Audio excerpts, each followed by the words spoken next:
तुझी थोर देव तू सदा बर जगण्याचं मोल दे ग चरणी साकड बळ दे ग जिव्हाऱ्यात हेच मागण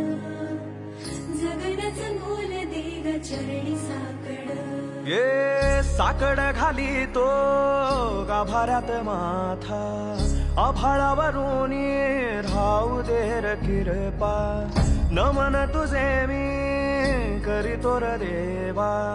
भरून झरू दे तुझी चर किरपा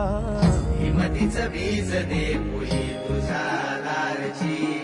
उभं राहू वादळी ना भीती कुणाची साथीला तू राहू मी वाट चालतो खडतर वांगडी असो बाजूरची